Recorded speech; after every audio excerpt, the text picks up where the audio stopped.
It's the brand new year of 2024. You know what that means. A new vanguard set and new possibilities for a different meta. Today I want to talk about the upcoming set 4 for Lyrical and why I believe Herminia has the potential to become a very strong meta contender in the English metagame. One of the major reasons why I think Herminia has the potential to become a part of the meta is because Mygo and Morphonica are not in English yet. Mygo has a very aggressive early game playstyle, and Powerful really struggles with decks that like to aggro a lot, just due to the nature of you need to use a lot of your counterblast on your very strong push turns in order to close the game.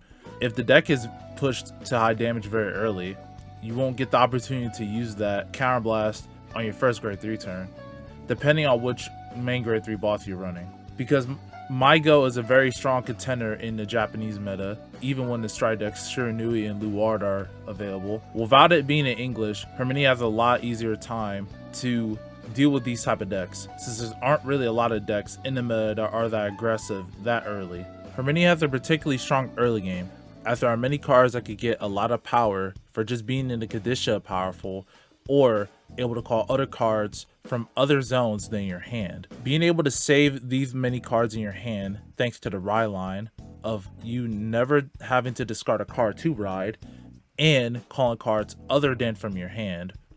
You can call them from your deck, your drop zone, as well as your soul. It allows the deck to be able to maintain a slight hand advantage, not as great as other decks, but to be able to put on pressure while maintaining aggro. This is also a key feature of why Herminia might be as strong as some of the other decks upcoming in this set 4 of Lyrical. However, I would say one of Herminia's greatest strengths is that she's able to continue from that early game aggro and to translate it into the late game to be a very strong closer. Coming Beer Herminia allows you to use all of your counterblast. If they're all face down, you're able to simply discard a card to be able to restand one of your powerful rear guards, and the next time you use CB, it is reduced by 1. Cards that only use 1 counterblast will now be for free, and the cards that have a greater counterblast cost will be reduced by 1. And 10 other cards that could countercharge even cause more devastating combos later on in the game. Her newest form, Enduring Beauty Herminia, you're able to remove the cost. You're able to lower down the cost of counterblast by 1 if you have 3 or more face down cards in your damage zone. Significantly easier to fulfill than Coming Beauty Herminia. And if you Persona Road this turn, you may pay the cost for counterblast 1. And at the end of the battle that she attacked, if you're in a powerful state, you can discard a card with Herminia in this card name and send all your front row rear guards with the powerful ability. You're able to generate 5 attacks from the new Enduring Beauty Herminia. As well as, if you Persona Road, you can reduce it by 1, meaning you get a free resand for the front row.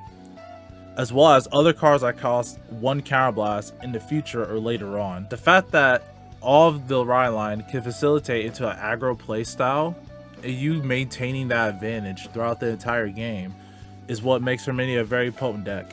Even though she does have all of those great strengths about her, there are quite a couple weaknesses with the deck. I will say the number 1 weakness is that you need to absolutely draw into your persona cards and draw into your attackers. There are some cases where you might not have the right persona ride, or you just don't have it in your hand. You're already losing a lot of steam.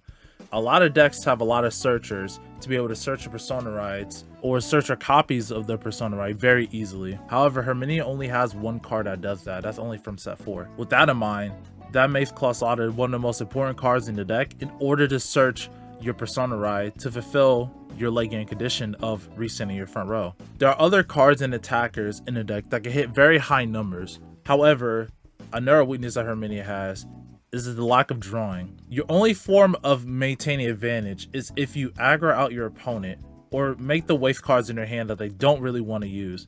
There are some players that would rather just take the damage and use the damage to draw more cards, and that could backfire against you. However, there are some decks, like the newly grade 4 decks from set 13, that would rather be on low damage so they won't have a chance of losing the game when you persona ride or later on in the game. Herminia also does not have a lot of hand drawing when it comes to recuperate units. We do have Stolas that is able to recover cards from the drop zone. However, nothing to recover from bind zone. As well as, if you run out of hand and don't have any cards on your board, there's nothing you can really do to recuperate it.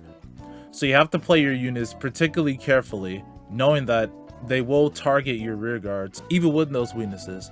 I still think that Herminia has a chance to be one of the underdogs that come out on top from Lyrical Set 4. Another reason why I think that she has a chance is because she has a rear guard that can drive check. I know Shamut, a new girl from Lyrical Set 4, has the ability to give one of her sisters the ability to perform a drive check. However, it's not a twin drive and you cannot restand it. In Riley's case, you're able to essentially perform a twin drive if you have her using Herminia's skill, either Herminia's skill, and using Miusta, or having extra counterblast available during your during Beauty Herminia's turn to be able to perform more drive checks. As well as, if you do check a critical, you can still stack the critical on the Riley drive check to be able to apply more pressure, or to apply a fake critical onto herself by giving a critical trigger to one of your other rear guards that's about to restand, and she stands herself from either Herminia. With this in mind, this makes Riley a very, very threatening unit, as well as giving the deck a very high potential to essentially close games very early, depending on your drive checks.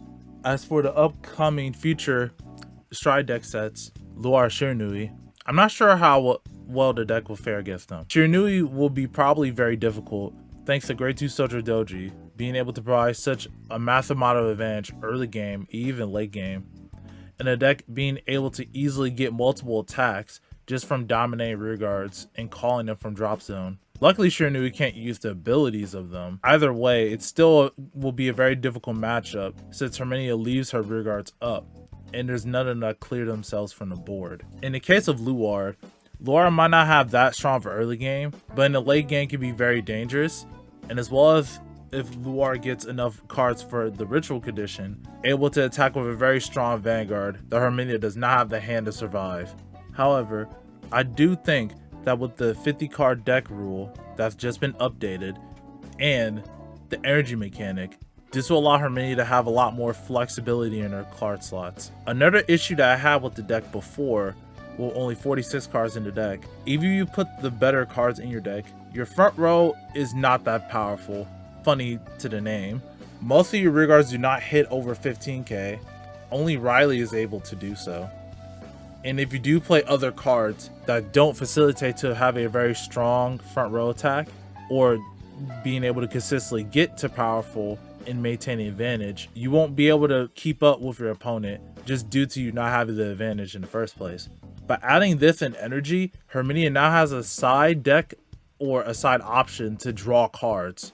And with the energy system, we could possibly play cards that don't require counterblast nor soul, since both is a very finite resource you need to manage, especially when it comes to counterblast. If there are cards that's able to countercharge without needing a soul, then it will be able to extend our gameplay by allowing us to counterblast more and to create more advantage, as well as the energy mechanic just allowing us to draw if we don't use it. This is why I think that Herminia will be a very strong contender in the upcoming metagame for the English format.